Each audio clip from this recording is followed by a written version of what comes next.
For centuries, the people of Reth'ari had lived under the shadow of a prophecy that foretold of a being from beyond the stars, a human, who would descend upon their world and bring about its utter destruction. The oracle, a sacred entity that saw the past, present, and future, had spoken the words, "The human will come, and with him the end of our world." And yet, on the day that human arrived, no one could have expected the choice he would make. Part 1. The Arrival. Reth'ari was a planet of serene beauty, a lush, vibrant place where the oceans shimmered in hues of teal and gold, and the forests stretched into the horizon, their trees towering like guardians of the ancient land.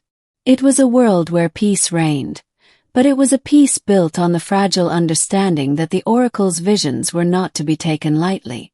Jenna had always been skeptical of the oracle's words.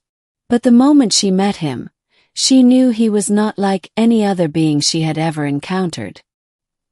He was a human, his skin a shade of brown that stood in stark contrast to the pale green and blue of the native Reth'arians. His eyes, wide and full of curiosity, were dark pools, taking in the world with a mixture of wonder and caution. His hair, black as midnight, was tangled from the long journey through space. And when he looked at her, Jenna, the daughter of the High Council, the one who would one day be the ruler of Reth'ari, she saw something unexpected in his eyes. Understanding. She could not explain it. The prophecy had promised devastation, but this human standing before her did not seem to be a harbinger of doom. Yet the oracle's prediction echoed in her mind, a reminder of the fate they were all supposed to face. "Are you here to destroy us?" Jenna asked, her voice a mix of defiance and curiosity. The human, he called himself Elias, looked at her with sincerity. "I don't know what the oracle said," he said, his voice thick with an accent she couldn't place. "But I swear to you, I'm not here to harm anyone." The oracle had been wrong before, but no one dared question its visions. As Reth'ari's High Council convened in the Grand Hall of Light, Jenna could feel the weight of centuries of belief pressing down on her. But Elias, he made her question everything. Part 2. The Prophecy. The oracle's words were not easily dismissed. Over the years, the council had relied on them to guide their decisions, and the prophecy had shaped their society.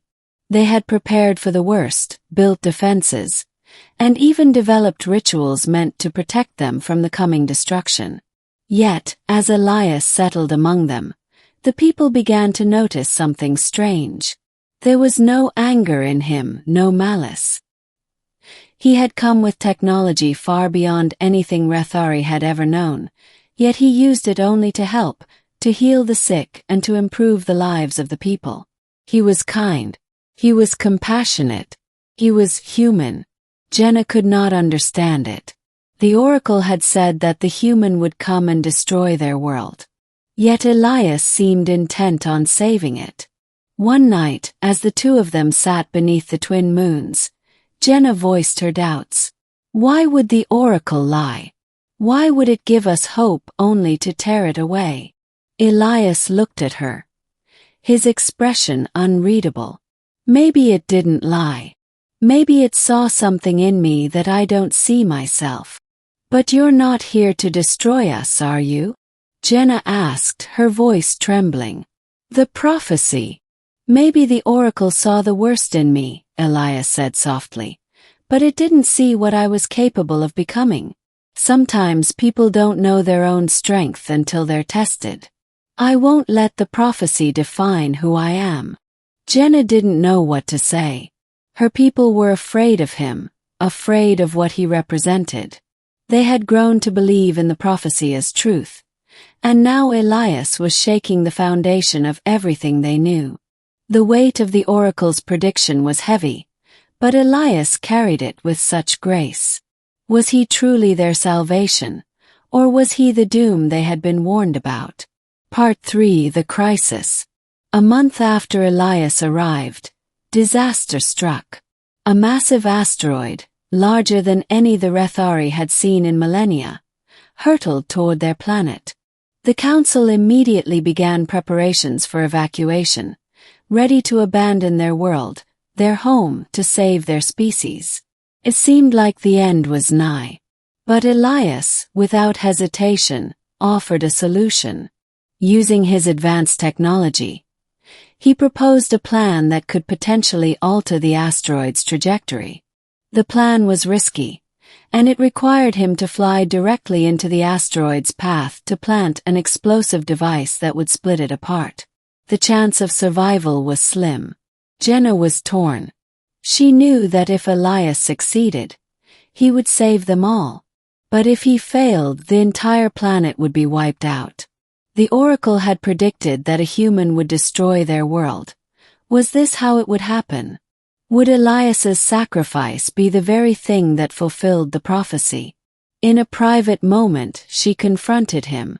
Elias, you don't have to do this. There has to be another way. He smiled at her, a smile that was filled with both sorrow and hope. Sometimes, the only way to save something is to give everything for it. Jenna felt her heart break. But what if it's too late? What if the prophecy is true? The prophecy doesn't have to be true, he replied. Not if I can change it.